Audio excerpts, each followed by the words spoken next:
अगर जल्द से जल्द कार्रवाई नहीं हुई इस मामले में, क्योंकि आप सबको पता है कि हम खिलाड़ियों के लिए एक एक दिन 100 साल के बराबर होता है।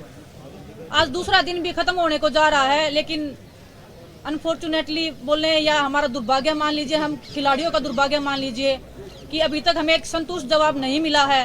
तो हम उसका वेट कर रहे हैं और आप सब लोग भी यहाँ पे उसी का वेट कर रहे हैं कि फाइनल डिसीजन कब आएगा। क्योंकि जो हमने इल्जाम लगाए हैं वो इल्जाम हमने लगाए इसीलिए हैं क्योंकि वो सत्य थे।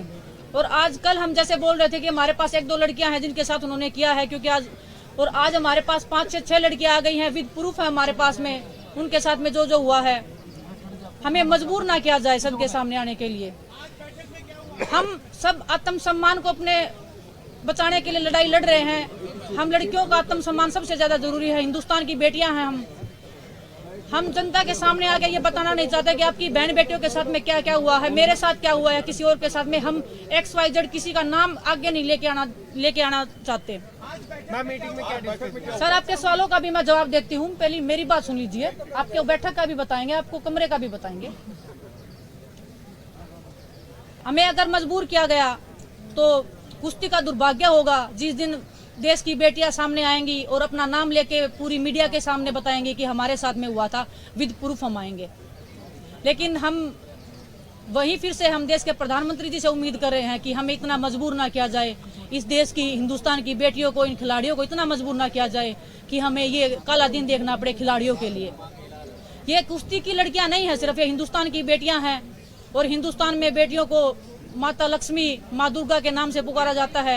हम पूजा करते हैं, उसी वंशज का हम एक हिस्सा है जो हम आप सब के बीच में बैठी हैं। आप सब लोग हमारा साथ देने के लिए आए हो, इतनी दूर से आप लोग आए हो। कुश्ती के हक के लिए आज हम लड़ाई लड़ रहे हैं। दूसरी बात रही, अगर आज शाम तक हम, अभी तो टाइम बाकी है, रात होने में टाइम बाकी है, हम वेट ही कर रहे हैं कि कुछ संतुष्टपूर्ण जवाब आए हमारे पास में। कुछ आप लोगों में से ही बोल रहे थे कि अध्यक्ष जी बोल रहे हैं कि 22 को इस्तीफा देंगे। हमें इस्तीफा बात नहीं उनके चाहिए। इस्तीफे का नहीं हो रही है। इस्तीफा तो हम उनका लेके ही रहेंगे। इस्तीफा में लेना नहीं अगर है। हमें और ज्यादा उकसाया गया तो हम उनको जेल में भी डलवाएंगे। हम चाहते हैं कि उनका इस्तीफा लीजिए और उन पे कार्रवाई की जाए। इस्तीफा नहीं, फेडरेशन को भंग किया जाए। इस्तीफा लेके तो वो अपने लोगों को ही बिठाएंगे। हम इस्तीफा ना चाहते हुए फेडरेशन को भंग करना चाहते हैं, क्योंकि जो स्टेट की जो संघ है, कुश्ती संघ है जो स्टेटों के हैं, उनमें भी सभी उन्हीं के लोग बैठे हैं जो उन्हीं के इशारे पे काम करते हैं। तो हम इस्तीफा नहीं चाहते, हम फेडरेशन को भंग करना चाहते हैं। हमारी यही मांग है गवर्नमेंट से। रही दूसरी बात, हम लीगल तरीके से भी हम जाना नहीं चाहते थे, क्योंकि हमें एक विश्वास था कि देश के प्रधानमंत्री जी, गृह मंत्री जी हमें उस लाइन में नहीं लेके देना चाहेंगे। हम उनके सामने जाके वो प्रूफ विद लड़कियां हम लेके जाते और कोई लड़की भी सामने नहीं आती, किसी की लाइफ को भी डेंजर नहीं होता, किसी की फैमिली को भी कोई नुकसान पहुंचाने की कल को हानि नहीं होती। हम ये खतरनाक कदम उठाना नहीं चाहते थे। लेकिन अगर सॉल्यूशन जल्दी नहीं निकला, आज वैसे हम बता रहे हैं कि आज की हम वेट कर रहे हैं, रात होने तक वेट करते हैं कि कोई संतुष्टपूर्ण जवाब आए। इतना अगर देश का, हिंदुस्तान के जो ओलंपिक मेडलिस्ट हैं, वर्ल्ड मेडलिस्ट हैं, अगर वो बोल रहे हैं कुछ हुआ है तो उस बात में आप संकोच मत कीजिए और ना उस पर संदेह कीजिए। हम निसंदेह बोल रहे हैं कि हमारे साथ कुछ गलत हुआ और बहुत गलत हुआ है।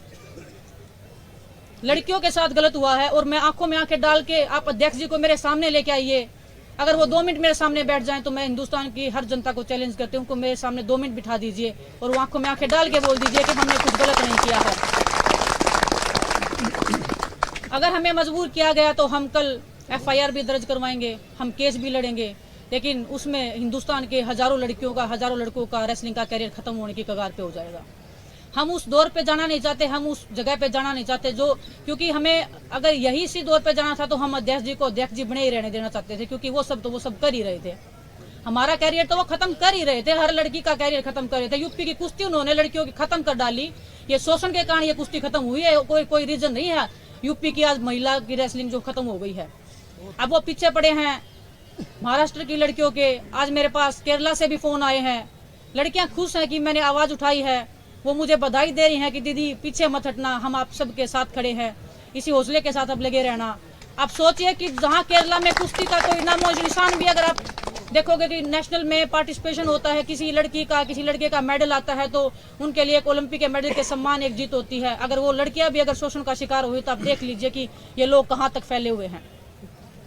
कल को अगर कुछ भी अगर हमारी सुनवाई नहीं होती है जल्दी से जल्दी, क्योंकि हमारे पास मैं बता रही हूँ कि एक खिलाड़ी के लिए एक दिन लाख दिन के बराबर होता है। हमारा ओलंपिक्स भी आ रहा है, सभी जितने भी खिलाड़ी हैं हम सब यहाँ पे ओलंपिक्स में खेलने वाले खिलाड़ी हैं। हमने कोई यहाँ गेम छोड़ के आए नहीं हैं, हम अपनी पहलवानी को छोड़ के आए हैं, अपनी रोजी रोटी को छोड़ के आए हैं, अपने परिवार को खतरे में छोड़ के इधर बैठे हैं। हम कल FIR भी लॉन्च करवाएंगे, एक नहीं कम से कम 5-6 लड़कियां जो भी हैं वो सब FIR करवाएंगी और हम लीगली कोर्ट के थ्रू जाएंगे। लेकिन वो दिन जब आएगा इतिहास के काले पन्नों में दर्ज होगा, मैं ये एक दावे के साथ बोल सकती हूँ। और हिंदुस्तान में ये होगा, मैं बड़े शर्म के साथ मैं वो बोलना चाहूँगी कि हिंदुस्तान जैसे देश में अगर हम जैसी लड़कियों के साथ ऐसे होगा तो हिंदुस्तान में मैं सोच रही हूँ कि हिंदुस्तान में कोई भी नॉर्मल महिला किसी भी जगह पे सुरक्षित नहीं है। मैं ये एक विश्वास के साथ कल को बोल पाऊंगी कि इस देश में एक बेटी पैदा नहीं होनी चाहिए। बहुत बहुत धन्यवाद आप सबका।